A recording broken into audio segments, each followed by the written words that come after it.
Hi, and welcome to another episode of All Things Considered.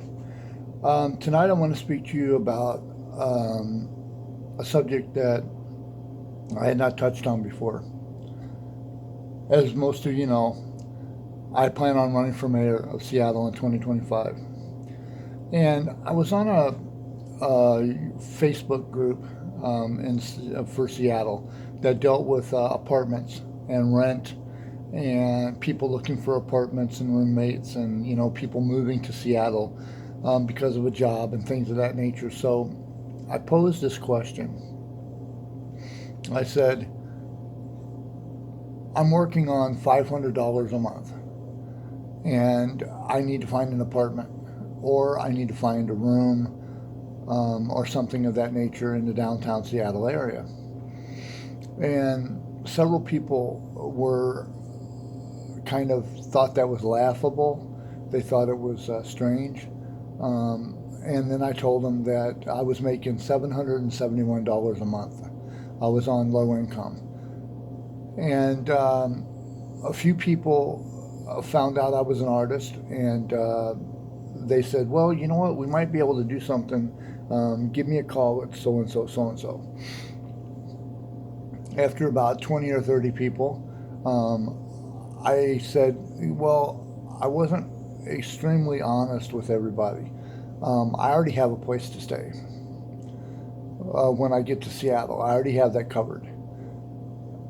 But I can gather that a lot of you are not happy with the way the rent is and that it's very expensive and that you don't like being in a city where you have to spend all your finances to cover your resources.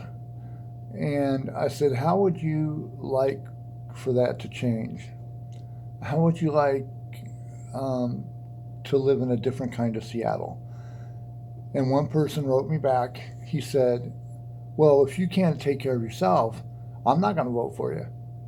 He said, if you don't have money, I'm not going to vote for you because you wouldn't be able to take care of my money. And it got me to thinking, is it all about money? I mean, let's face it, when the city wants to get something done, they send out a feeler, people give them a quote, and it's usually a padded quote. They usually pad the cost because by doing that it allows them to come down.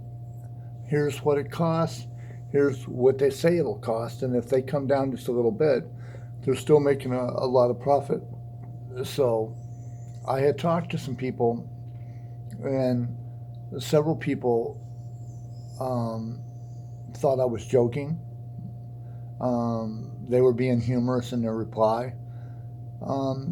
They, for some reason, they can't fathom anybody running for office and not wanting to spend any money to do it. I don't think that running for office, I don't think money should factor into that. Yes, I understand it takes money to do things. You want to get stuff done, you got to pay for it somehow because you got employees that have to get paid, you have materials that have to get bought, and you have labor costs and all that. For that, I understand. But if I'm going to run to be your mayor of Seattle, why should I need a ton of money to do so? Why can't I do it at no cost to anyone? Why can't you vote for me based on the things I want to do and the things I want to get done? Can you only get stuff done if you're a millionaire? Can you only get stuff done if you're affluent? And to be affluent, that means that you come from money or that you're wealthy, way more than anybody else, which I don't think that should factor. I think when you look at people as a whole, people should just be people. How they live their life is a different story. But when you look at somebody and you look at somebody else, one could be rich, one could be poor, but you have to look at both of them equal.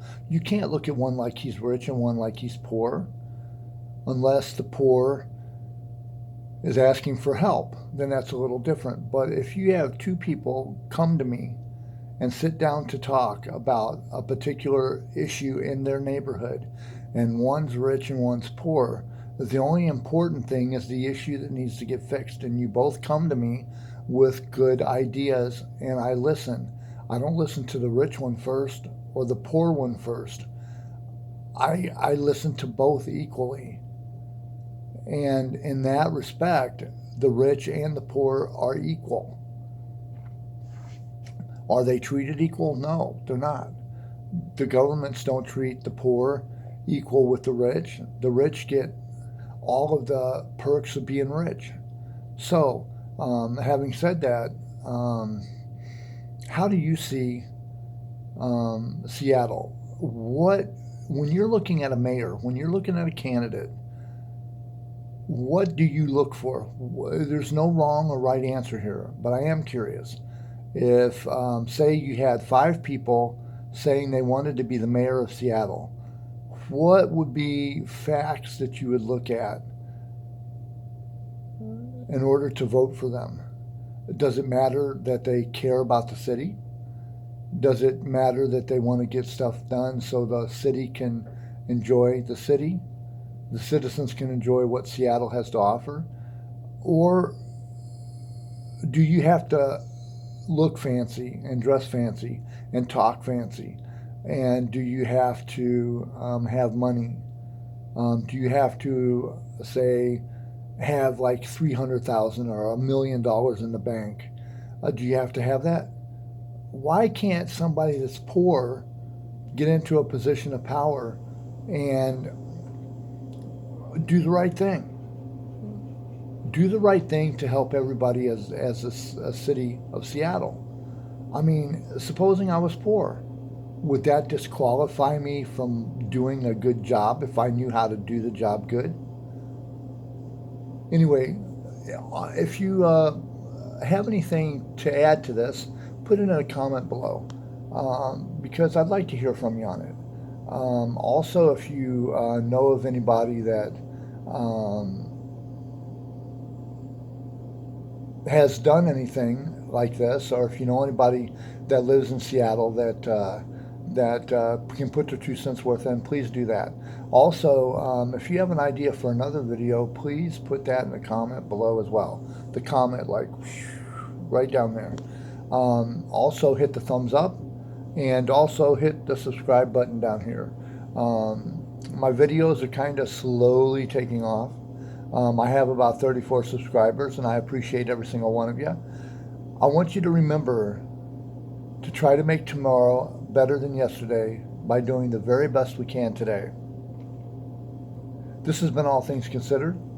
Have a good night, Seattle, America, and all points beyond.